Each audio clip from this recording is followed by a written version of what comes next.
You have never seen anything like this. Trapped in a giant cube and forced to compete to the death in twisted children's games, this movie has zero chill. Putting your strength, intelligence, and sanity to the test with a trick around every corner, what do you do? This one will have you reasoning with utter madness, as I'm going to break down the mistakes made, what you should do, and how to beat the twisted games in As the Gods Will. It's a normal school day, until the teacher's head explodes into bloody marbles, and a Japanese Daruma doll pops out of his stump, telling the class he wants to play a game. Daruma dolls are a common symbol for good luck in Japan, but it's safe to say this one isn't the lucky kind. This Daruma doll here starts the game and turns around as these two kids run for the exit and their heads explode into marbles too. This particular death game is way too bloody for YouTube, so every time you see these here, someone's head just exploded, and you'll have to use a little bit of imagination. The doll tells them the rules of the game. This is red light, green light, the nightmare version. Usually this is just a children's game where you have to sneak up on the leader in the front and tag them before they turn around and see you. But in this version, they have to push the button in the back of the doll without being seen before time runs out. And if he turns around and sees you moving, your head will explode.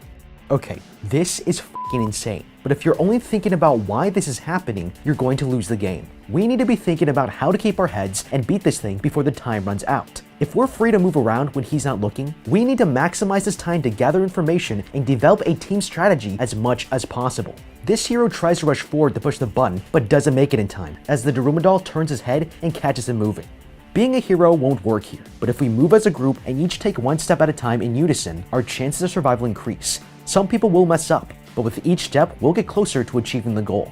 Next, we can block his sight. Once we're all closer, I toss my jacket over its head, aiming to cover the doll's eyes just as it turns around. We would then have a better chance of touching the button without getting killed.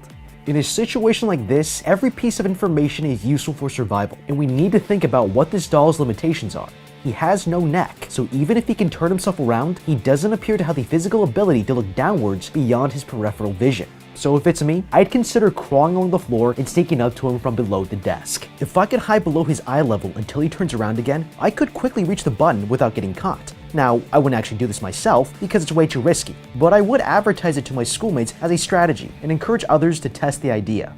There's only 2 people left standing with 35 seconds remaining, but the kid's friend has an idea. He tells Shun here to use him as a springboard to vault over all these dead bodies, and with less than 10 seconds left, the kid rushes forward. He jumps off his friend's back and makes it to the Daruma doll, pressing the button with 1 second remaining. What a badass way to win the game, but there's no time to celebrate because this kid's head explodes and we learn a simple fact. In this case, there can only be one winner. The Daruma doll explains the student who presses the button is the only one who gets to live, and then warns him that he's a mouse and that the cat is coming. This means that there are more horrifying games we have to go through and we can't relax now. Considering all these dead students saved my life by making enough mistakes for me to learn from, I'm looking for other students from the other classes to try banding together. The more bodies there are between me and the next death game, the lower the probability that I'm dying right away and I can figure out how to keep myself alive. That's when the kid's childhood friend Ichika opens the door.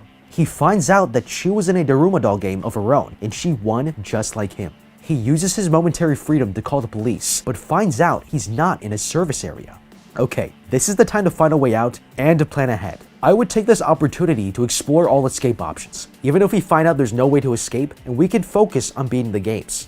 It's clear that other games are coming, as the Daruma doll said, so I'm going to take my time carefully investigating my surroundings and gathering useful resources for whatever might come next. Things to throw like pencil cases, rulers, scissors, or even textbooks. They continue running until they reach the gymnasium where they see a bunch of other students wearing mice costumes. The door suddenly shuts itself behind them and now they're locked in.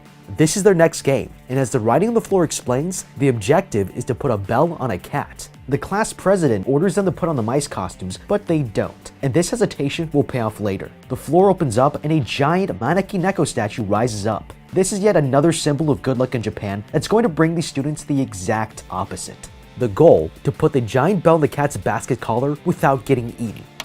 Okay, whoever designed these challenges are complete psychopaths. We're told to get into a mouse costume, and personally I would rush to put one on because I'd be scared of punishment for not following the rules. But immediately it eats a mouse, but those still in their school uniforms are left alone. So there's more to this than it seems. As long as there are mice to chase, it's blind to the students who are still wearing uniforms. If the mice costumes are optional, then this must be considered a variable in our strategy to defeat it. So I would take off my mouse costume immediately and take a step back to safely assess the pieces of the game. This collar is about 20 feet high, double the height of a regular basketball hoop. Unless you're dude perfect and nailing impossible shots, the likelihood of a regular student getting this shot off is extremely low, and it would take too many attempts to even consider as a viable option. And with the cat running us over and swiping at us, it's too dangerous to make multiple attempts to throw the bell in its face. It also has a string along its back that could be grabbed if we ran up it. My solution is to climb it for a dunk or a layup. Whenever it eats a mouse, it pauses, and that's our best chance at this. You could wrap the bell in your shirt and tie it around your back like a sling. Then when a classmate gets eaten, climb up the cat with the bell in the sling, and work your way around the collar to go in for the dunk. One of the students is the basketball team's MVP and has the girl pass the bell over to him. The student makes the free throw, but the bell is caught by the cat, who throws it right back at the basketball player. They've just lost their MVP, and now it can use its hands. Things just got way worse. They realize the cat is only eating mice, and they finally take off their mouse costumes, putting an end to the most dangerous cosplay event ever. But with no more mice to eat, it starts going for humans. Now this is where we need to get a little creative with our teamwork. If there's too many mice, more people will be eaten. And if the cat has only one mouse to chase, then you're stuck in a mouse costume with the undivided attention of a giant fucking cat. I would make everyone wear only the mouse legs and fold the top of the costume down. That way everyone can rotate wearing the mouse costume depending on where the cat is in the room. And when it needs to be distracted somewhere else, by simply throwing on the top of the costume like a jacket, we can effectively appear and disappear to the cat as needed. Work together to get the bell in the basket and avoid getting eaten. Shun here takes one for the team and puts on a mouse costume, and after getting seriously cat-handled, he realizes he can hear it complain about its itchy back. He finds out so long as he's wearing this hood, he can understand what it's saying. I didn't expect this, but we can't be too surprised. A cat that likes mice of course likes to be scratched. It probably also likes catnip, tearing couch sofas, and licks itself inappropriately in front of guests. We need to think of this thing not just as a monster, but with everything we know about cat behavior. They also love chasing lights and lasers, and if any one of them had a laser pointer, they could distract the cat away from the mice. Now that's obviously a joke, but if you're not doing everything you can to use what you know against this thing to keep yourself alive, then you're already losing the game. He climbs up the cat and begins to scratch its back. With the help of the other students, they all work together until it finally goes to sleep. Shun here is about to put an end to this game, but one of the students questions if there can only be one winner, like the first game. This is a valid point, but there's enough objective logic here to infer the answer. In the children's game, Red Light Green Light, there can only be one winner, whoever reaches the end first, and everyone else is eliminated from the game. Basketball, however, is a team sport, and when one person scores, the team benefits. This is enough to convince me to surrender the shot to someone with more skill. If someone was insistent on shooting and skilled enough to take the shot, I'd put my ego aside and let them have the bell. We don't have time to argue, and it's important to get the job done quickly without interference. Their argument for shooting privileges wakes up the cat, who rips two students apart. They don't have time to put it back to sleep, but Shun has another idea. Grabbing the ripped up basketball and some spare mice costumes, he and his friend disguise the bell as a basketball. Since he knows the cat relies on seeing something before it acts, they can confuse the cat and maybe get at least one shot up before time runs out. In a high pressure situation, this is really good thinking. He's been paying attention to the cat's behavior, knows its weakness, and is perfectly exploiting it. But he made one mistake. If I'd seen this room before, I would have used it more strategically throughout the game. We could run inside for cover as a mouse and come out safely as a student. There also might have been more basketballs in there to shoot and distract the cat with. The girl takes a shot, but the cat smacks it away, giving the boy the chance to shoot the bell. But it bounces right off the rim, and there's not enough time to try again. Right at the last second, this student jumps over the cat's head and slams it into the hoop. Game over. But the killing continues, as the hero of the hour starts killing the other students, believing they don't deserve to live because they're brainless losers. Okay. This guy is a psychopath, but he's also not wrong. Unfortunately, I'm not trusting him in a game because he's blinded by fanaticism instead of survival and the greater good.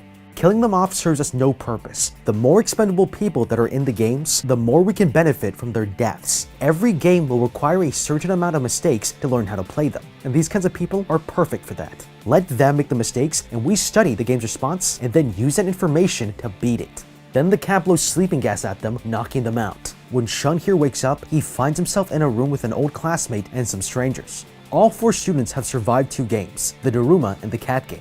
This guy activates a device and the group finds out they're trapped in a giant floating cube with no way for anyone to break in and save them. The government and military are powerless. Someone knocks on the door and these 4 Kokeshi dolls enter the room. They're here to play Kagome Kagome, a game where the player wears a blindfold while the Kokeshi dolls sing as they circle around him, and he must guess who's behind him when the music stops. This guy guesses incorrectly and gets a laser to the head as the dolls take control of his body and start bashing his head against the floor. Then this girl goes after him, but she can't figure out who it is either and gets ripped in half from the legs up. Okay, this one is tricky because the premise leads you to assume it's a game of chance, like Russian roulette for children. So the strategy here is to eliminate as much chance out of the equation as possible. And we do this by gathering as much information as we can from every sense of perception we have available to us and then using them to cheat the game. We can try to observe their starting order before putting the blindfold on. If we can confirm they form a circle in a specific gender pattern, our chances already improve. Next, we use our ears to track them by distinguishing the male voices from the female voices. If we know the pattern and locate a male's voice as it circles, it tells us the gender that is behind us when the music stops. Now all that's left is to determine which member of the gender it is. And now comes the cheating part of the strategy. Before I put the blindfold on, I would assign a number of taps for each doll. 1 tap for this one and 4 taps for this one. When the doll stops singing, the other student in the room can tap the number for the doll and hopefully not get ripped apart from where the sun don't shine. When it's Shun's turn to play, he can't figure out who's behind him. They hear a doll tell him he's out of time, and another doll repeats it, but this was all a part of his plan. Realizing who just spoke, he deduces correctly which one is behind him. He tricked this doll by playing a recording of one of them saying you're out of time, baiting her into speaking and revealing the order of their positions around him. All the dolls explode into dust and one of them drops the key they need to move to the next stage. The 2 survivors walk out of the room and see this guy come running at them, asking to hold their hand. Behind him, another doll is chasing them and they all grab hands just in time. The monster doll inspects them, but leaves when it sees they're all linked together. Ichika comes running around the corner and Shun manages to save her from the hand-holding monster just in time. They meet some other students as well and discover that to beat this game, they need 7 students to turn 7 keys at the exact same time. They don't have enough of either until that killer student from the cat game appears and has brought exactly what they need with an extra person to spare. And to no one's surprise, he eliminates him without remorse. Once again, foolish. I would use this extra kid as a lookout for the hand-holding doll, because we will need to stop holding hands in order to turn the keys. And if the hand-holding doll catches us unlinked, we might not be able to turn the keys in time. Everything is a resource here, and this guy is wasting them. I would confront him that this is a poor strategy, and that we can let the game kill him later. But he did just save our lives for the second time, so I'm not going to hold it against him too much. They all turn the keys at the same time, beating this game with 12 seconds left on the clock. Meanwhile, the cube is live streaming their victory as everyone gathers in Shibuya Square to watch and cheer for them. The group go through and find themselves in a hot spring, except everything is frozen over. As soon as I see this environment, I'm staying against the walls. This looks like a lake that's frozen over, and I'm not leaving myself vulnerable to any traps without reason. I'm getting a head start on the game and encouraging the others to do the same. Suddenly, a giant polar bear comes surfing in and tells them that in this game, everyone will be asked a question that they need to answer truthfully. If they don't, they must choose someone to be killed.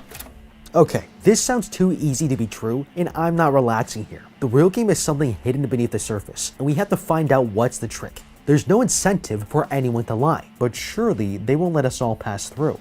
I'm starting this one off by choosing not to trust a single word this polar bear says, expecting traps of double meaning, insinuation, or metaphor. We can't think literally, even when we're trapped in a giant cube and talking to a giant polar bear. The first question asked is, what is your favorite food? Which they all answer easily. But the bear suddenly freaks out because someone told a lie and threatens to kill them if they don't identify the liar in 2 minutes. The players decide that this guy must be it because his favorite food is parsley, and the bear crushes him to death. Now, I'm a classic overanalyzer, so this one would honestly scare the living shit out of me. The answer to this question is deceptively complicated because it's based on a general opinion and not objectively true. If I've had different favorite foods throughout the years, or a favorite in each food category, and if I change my mind after trying new dishes, how could I have one true answer to this question? So therefore, how could the polar bear know what the truth is if I myself do not? And this revelation is how we beat the game. If I don't know the truth, then neither does the polar bear. And none of us have any reason to lie. So when the polar bear says he knows someone is lying, that statement itself is a lie. And I would accuse him as the secret liar to beat the game. The bear tells them there's an imposter in the group who's intentionally lying to get them killed. This student realizes that everyone goes to the same school except for this girl, so she must be the imposter, and the polar bear stomps her flat. Now that's what I call a high school crush. But as the kid looks at the bear's paw, he sees a black patch of skin and realizes that this is a Japanese demon bear, as the snow melts off, revealing his true identity underneath. The group is taken to their new arena where these Matryoshka dolls appear, announcing this will be the final game: Kick the Can. The rules are simple. Whoever is it must take the can and place it in this circle, then try to capture the others by looking at their face, call out their name, and step on the can. Those captured can be freed if another player kicks the can, but the kicker must sacrifice his life because the can will explode. The game ends if the players avoid being captured, while the one who is it wins by capturing at least 3 players by the time the sun sets.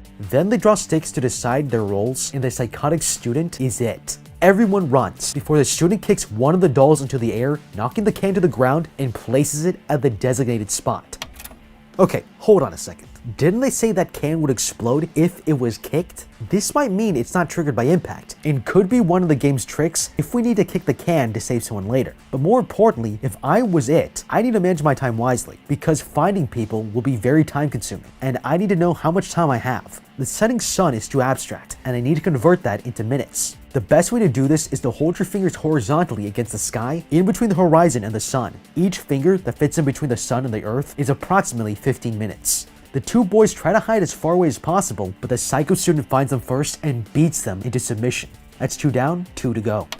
Now, finding people who have already hidden will waste a lot of time, and by retrieving the can first, you're giving everyone too much time. If it were me, I would skip the can and quietly follow them to their hiding spots first. Once someone's find a good hiding spot, it's unlikely they would move from it, and if I know where they're hiding, I can go retrieve the can and come back to their hiding spot to catch them. I would also prioritize who I should put in prison. The best person to follow is Shun, because he's going to hide with the girl, and that way I am more likely to catch 2 people at once. Shun has proven himself to think quickly on his feet and be heroic, while the other 2 are more cowardly. So if Shun here is locked up first, it's very unlikely anybody will be coming to save him, and as long as I get 3 captured, I win the game. There's only 2 players left. The psycho kid spots them and runs up the stairs. Shun escapes as the girl goes off to block the entrance, but he breaks through and captures her. Shun here is stuck trying to figure out what to do, as he's going to lose if he doesn't free the prisoners.